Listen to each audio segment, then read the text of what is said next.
What if I told you one of the greatest offensive minds in the league is a complete and utter thief? You probably would believe me because I think it's pretty obvious Sean McVay likes to steal plays. Before we get into this little thing, be sure to like, subscribe, and comment. I'm excited to bring you this video because it was an idea I had. It was something that really started to hit me during the Falcons game. Sean McVay loves to steal plays, and it's not for kicks. It's not for the flash, and it's not just for the hell of it. Sean McVay likes to steal plays. His assistant coaches will check around the league for different things, like Shane Waldron in the past dug up a play that I'm going to show you. I'm going to show you 3 different instances where Sean McVay, that I know of, has copied plays. Again, make sure that you like and subscribe because you probably haven't seen a video like this so far. So while we wait for the all 22, which I cannot wait for the Rams and Falcons game, I decided to put a little project together. Sean McVay has been copying plays since he entered the league as a head coach, the youngest head coach ever, in 2017. Now, during that time, Sean McVay obviously watches football around the league. He watches tape on his opponents, and so he picked up a thing or two. He even admitted in 2021 that he was copying Arthur Smith and a lot of what Arthur Smith was doing at the time in Tennessee, who he was a big fan of, and ironically, he used a lot of what he copied in the Bills game against him. So let's go right into it. You see a clip here. This is going to be Kareem Hunt on the Kansas City Chiefs. This is back in the first game of the 2017 season. You had the Patriots taking on the Kansas City Chiefs. The Chiefs win this game, but a big reason is for this tone-setting play. They're going to take over the lead in the fourth quarter, early in the fourth quarter, but albeit the fourth quarter.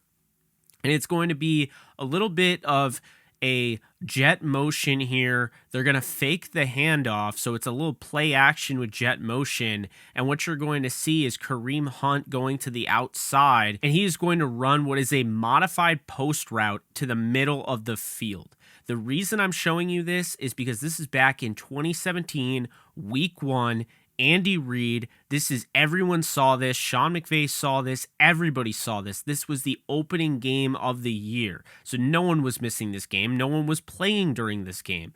And so you clearly saw it, and Sean McVay later admitted to it, that he copied Andy Reid. That's right. In the third quarter of a very, very important game against the Dallas Cowboys in week 4, Sean McVay took the go-ahead touchdown, just like the Chiefs did. In the third quarter, he threw the same exact play at the Arsenal. Instead of Tyreek Hill motioning, he took Tavon Austin on a motion.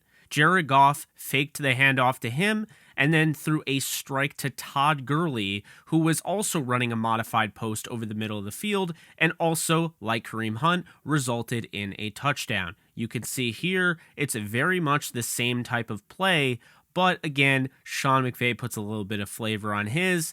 And, of course, his players are a little bit different than what the Chiefs are using at the time. That's just example 1. I'm just getting started. Example number 2. This is one that everyone caught. I caught the first one because I watched that Chiefs game. I watched that Chiefs game on Thursday night, and I immediately picked up on it when they used that against the Dallas Cowboys in that game. However, this one was picked up by everybody. Twitter was buzzing. Everyone was talking about it because everyone was watching the Rams and Packers 2020 division round playoff game in which they lost 32-18. But they were watching that game. And the one thing that was very certain is that while the Packers were winning, the Rams were knocking on the door. They had found some life and they needed a jolt. So they decided to go for the 2-point conversion. It's only the third quarter, but the Rams were knocking on the door here, scoring a touchdown, going for the 2-point conversion, but they needed a creative play, and Sean McVay knew exactly where to look. Week 15, the Miami Dolphins against the New England Patriots, a big reason why the Dolphins were able to take the lead and be able to win the game and hold off the Patriots in Tom Brady's last season with New England was because of a hook and ladder that they used. Funny enough, the Rams literally copied it later on in the year in the postseason when it mattered the most. Jared Goff threw a pass to Van Jefferson, lateraled it, and basically tossed it off to Cam Akers for the 2-point conversion. And once again, like I said, Sean McVay was copying the Finns. Now, does that make him a bad coach? No, and that is not what I'm saying. I'm saying he's an innovator. I'm saying that he's willing to admit that, yes, while this guy is absolutely fantastic and he has a lot of the answers, he doesn't have them all. And it makes a lot of sense when you can easily just look up the tape at any given moment and you pick some things that you like and you want to install them in the offense. It makes a lot of sense in this league where you need some parity. You need to mix up your playbooks like a pitcher would mix up his breaking balls and his fastballs, and you got to keep the defense honest. You got to keep them off balance, and that is exactly what Sean McVay continues to do with these moves. But the reason for this video is what I'm going to show you next. The Buffalo Bills did something that jumped off the film for me, and I knew if it jumped off the film for me, it was clearly going to jump off the film for Sean McVay. And that, my friends, is when they started to use, and they already have been using him, but they started to use Reggie Gilliam, the 2020 UDFA fullback out of Toledo. He's somebody that played some tight end. He played fullback in college, maybe even a little receiver. And at 6 foot, 244 pounds, the Bills found a very good way to use him. He made the 53-man roster for a reason. So week 1, the Bills, as you can see here, wanted to get him going. They wanted to have him open up the door for the run game as well as the passing game. And I think they did a damn good job. It stood out immediately. This guy was a tank as a lead blocker. Now, what makes him so special and what makes this even worth copying? Well, when you look at Reggie Gilliam, he's a very athletic fullback. Not everybody is able to move the way he does, and that's why he's able to be flexed out wide, in line at tight end, move around. He's always moving. You notice that they always have him in there moving around, and I think he really helps not only the run game, but I think he helps keep things honest in the passing game. We've seen it. This is not the only time a team has used a fullback, and Sean McVay knows that from his days with Kyle Juszczyk going up against him with the 49ers, which are not done, by the way. So, obviously, we know what a fullback can do, the damage a fullback can do, but the great thing about how the Bills used Gilliam is that they actually used him a little bit as a decoy. So they used him as a lead blocker, and they used him as a decoy. Well, the Rams really went back and watched the tape because I came away with the same notion, and obviously they did.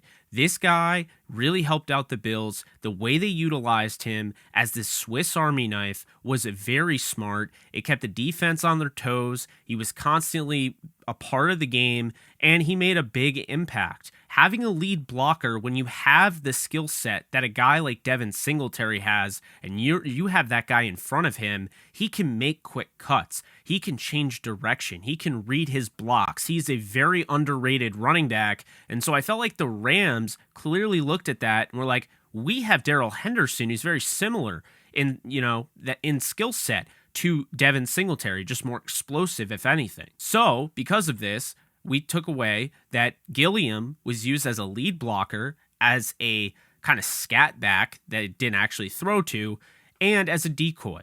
So, he was also flexed out wide. That brings you to the Rams and Falcons game. And guess what, my friends? In that game, Sean McVay, you saw it, I saw it, unless you missed the game, Sean McVay took that. He took it right to the bank. He didn't listen to the people that were saying to throw the tape away, throw it in the garbage, throw it off a cliff. That's not what they are. Clearly, he went through and watched the tape. And I can tell you right now, it's not a shock that Sean McVay watched the Bills tape and came away with, wow, that type of fullback usage and that Swiss Army knife usage could be very helpful for our offense. An offense that really kind of sputtered last week, and they needed a spark.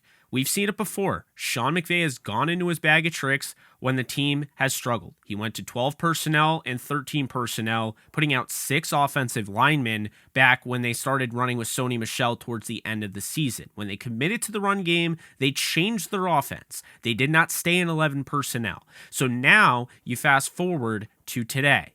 The Rams just played the Falcons, won the game, and they had a lot of success on the offensive side of the ball to start the game, and they came away right out of the gate with I formation with Ben Skowronek, the wide receiver who could play tight end. He's a bigger wide receiver. He's in the 220s. He's 6'3", and he's somebody that does offer a lot of ability as a blocker. So the Rams decided, you know what, Sean McVay, we're going to take a little page out of the Bills playbook. They look like the best team in football, so it can't hurt to copy them. Let's use Skoranek, who is athletic, by the way, like a Gilliam. And that is exactly what they did. They did it the entire game, and it did actually fool the Atlanta Falcons. I think it opened up, stretched up the field. It adds another receiver on the field, but when he blocks as well as he does, he works in that regard. He wasn't just a gimmick. Sean McVay did not just use him as a gimmick. He was not just a party favor. He was not just for fun, and he was not for flash. Sean McVay believed that he could get the job done, and he would not have put him out on the field if he didn't think that that was going to help the team win the most. And sure enough, it did. Everyone loved it. I loved it. Every Rams fan was really talking about it. They were buzzing about it. Even he was buzzing about it. The team was buzzing about it. It added a level of urgency, but on top of that, it almost sparked a little bit the run game. It sparked the offensive line. To have him there as the fullback, being the lead blocker, maybe it didn't go perfectly, but neither did Gilliam when you really look at it. There were times where he missed blocks. This is the first time Ben Skoranek was asked to play fullback, and he did a damn good job. And furthermore, they didn't just keep him there, because as you can see throughout these clips, is he's utilized out wide. He's utilized as a fullback, inline, as a tight end. He can play all over the place. And so just like Gilliam, now the Rams have their own Swiss Army knife. Just like Kyle Juszczyk, the Rams have figured it out. They have added that wrinkle to the offense, and they're going to be very hard to stop moving forward. I highlight this because, again, Sean McVay does not care about his ego. He does not care about anything like that. He is going to copy you, and he is going to make it his own, and that is the way the NFL is. It is a copycat league, and even though he is, in my opinion, the best offensive mind in the game, he is not afraid to take a little bit out of his tricks and start looking at other teams around the league and see how he can better his offense. That is the sign of a great coach and a great developer of talent and a great schemer. Because at the end of the day, there were guys in the past, won't name names, but there have been guys in the past, offensive coordinators, that don't want to fit their system around other guys, but want to fit guys into their system. Sean McVay is not that coach. He is trying to get the most out of every player that is on this roster, and he is constantly trying to innovate. What they game planned for against the Bills was a completely different offense that we saw against the Falcons, and that says a lot. To go from week 1 to week 2 and completely change everything the way he did and add a whole new package, we have not seen I formation under Sean McVay. And to see a lot of that in this game was a breath of fresh air. Now, just wait. This upcoming week, looks like there's a chance Van Jefferson comes back. That opens up the door, a guy that can stretch the field. He adds even more to the table because you can keep Skoranek at fullback. You can have him at tight end. You can move him all over the place, and that way he stays on the field. You don't lose Van Jefferson, or you don't lose Allen Robinson or Cooper Kupp. And at the end of the day, I think that makes you a better team. So of course, in a we not me culture, of course Ben Skoranek is going to take a step back. He is going to be okay doing the dirty work. He wants to hit people. He enjoys it. So of course he's going to be okay being the fullback, being the Swiss Army knife. And of course he's going to take it because it also is going to guarantee him playing time. The best ability is availability, but the second best ability is versatility. And I can tell you right now, Skoranek has a lot of that. This is a team that has a lot of that. This is a team that will cross-train their offensive linemen, and so you should expect nothing less here. Ben Skoranek, fullback, wide receiver, tight end, doesn't matter. He's going to play it, and now he offers more looks and more options for a Rams offense that came alive in a almost a perfect way in the first half. Sure, the second half wasn't the way they wanted it, but at the end of the day, they won the game, and there's a lot to take away from this game. I cannot wait for the All-22 to break it down with you, but that's going to do it for me. So I hope you guys enjoyed this little new video idea. I don't know, I just really wanted to kind of put all these clips together, remind you that Sean McVay is a genius, even though he's a total copycat. And he doesn't just copy everything, but so I'm glad I was able to do that. If you like this video, again, be sure to like the video and hit the thumbs up.